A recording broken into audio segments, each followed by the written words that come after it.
microphone I'm using, so hopefully y'all can hear me okay. But women, are we dermaplaning, like self dermaplaning, or going somewhere to dermaplane? I'm new to this.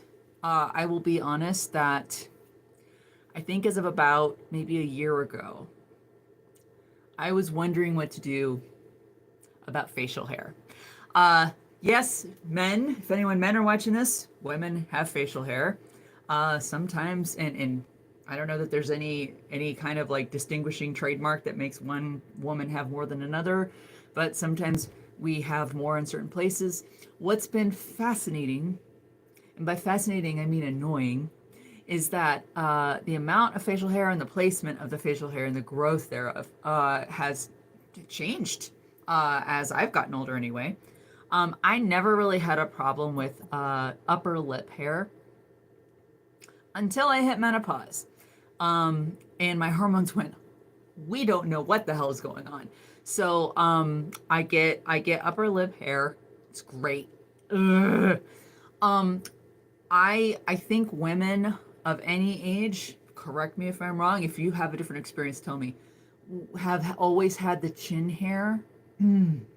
Where usually it's like isolated. Like I have one, I think I've called him Steve, that grows in right here all the time, and I have to pluck it, and all that stuff. And usually I can pluck it in the morning, and by 5 o'clock he's back. And yes, it's a guy. But so that's been frustrating. But I had I had really been hoping, and here's where my mental process went. I had really been hoping that saying, hey, I know at some point I'm going to be so old to the point where I'm like, it's going to be harder to like do some of those routine things that we women do. For instance, today, I showered. I did my facial care routine where I had cleanser in the shower, and then I did some not dermaplaning, but I have like a little razor thingy that I do. It's not like a facial razor men use, but it's like a Venus one or whatever. But like it helps you shave all that stuff. So I did that. Then I did toner. I did serum. I did eye cream serum, and then I did moisturizer with sunscreen in it. I did some very light makeup today, so not much. But that's the whole routine I did. Now as I get older, and I'm 50 right now, as I get older, like we're talking older, I'm probably going to be like, okay, well, maybe days I wouldn't be, I still would try to do that whole routine, but I'm probably not going to be caring about putting my eyebrows on. These are not real eyebrows, by the way. Yes, talking about facial hair growth, that was a fun thing where these just stopped coming in. So these are helped. But I had always hoped that when I do get to that age, that I will not have to be shaving my own face, to be honest. I'm still hoping my husband's around. He'd be around. I mean, we're married we're lifers here. But I'd be like, great. I just hope that I don't have like a mustache to take care of as I get like into my 70s and 80s. And I'm pretty sure I'm going to have that. So I kind of gave up the ghost for that because I was like, I don't think there's anything stopping this. Which brings me to dermaplaning. Again, I'm new to it. I don't know if any of y'all that dermaplane go somewhere for it. Great. I've never been somewhere for it. But what I do it at home. My mom actually got me into it. My mom is in her 60s, her late 60s, and so she's been doing it. I'm like, okay, I'll try it. So about once a week, I think it's a Sonic Smooth or something. I'm sure there's all kinds of different brands out there. But like anyway, it's got like a handle. I charge it. It's in a charger right now. I can see it. And I put a new blade on it, and so I get a little pack of like 10 blades. So I just slide it on, snaps on, and then I start it, and I can do 3 different speeds. So I go about middle speed, and then what you do is you just like you hold your hair back.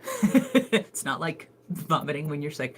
But you like do 2 swipes, so you do this whole thing, you kind of do this number, and I'm only showing you what I'm doing because that's what it says on the little instructions. But you do all up here, do a little here. I always try to make sure I don't get my hairline.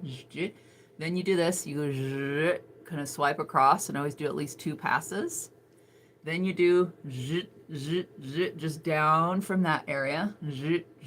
I don't know why I'm doing the sound effects. It doesn't even sound like that. Um, then yes, you do the mustache stuff for the upper lip. So you do all that stuff. Then you do like straight down here and then toward the middle there. And then you can do other. Now, have we all encountered older people, older women particularly, where they've got that fuzz and it's peach colored fuzz. Like it's literally a thin layer of, and it doesn't look that thin, frankly, of hair. Like it's almost downy or something. It's weird. I remember both my grandmothers had that. And then they put makeup on, which just makes it like foundation colored hair. It's super weird. And I was like, I don't want it. I don't want it. Now, am I being, then I struggle. So I'm just sharing all my struggles with y'all. Then I struggle with like, well, am I buying too much into the whole Western society, beauty standards of like, no, you have to have like, baby smooth face as long as you can with no hair. No hair here either. No hair on your legs. Do all that stuff, do all that maintenance. Am I just going? So I don't know, whatever. So yeah, I just really wanted to come on and say the dermaplaning thing, even the decision to do it was a struggle. My problem too, I actually went about 3 weeks over where I didn't dermaplane and I'm starting to grow in. I'm like, no, we've got to get back and take care of that. So I did dermaplane like 2 nights ago.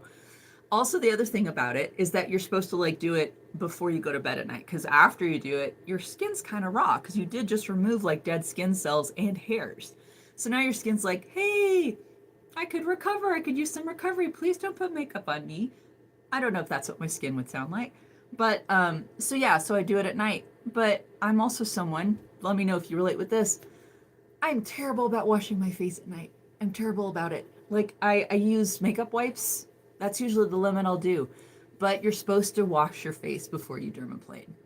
So doing it at night, I'm already sleepy, and then my whole thought is like, yeah, but I've got to let go then wash my face, and that'll wake me up, and then I've got to dermaplane and I'll be awake again. Anyway, it's all a big struggle. So let me know if you are dermaplaning, whether you're going somewhere for it or whether you do it yourself. Do you have tips? Did this resonate?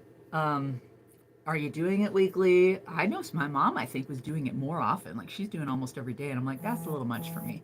So I do the dermaplaning thing with the rechargy thing once a week. And then every morning, excuse me, I use that other plant thing just to do this area because I don't do the rest of it. This is just one aspect of getting older women.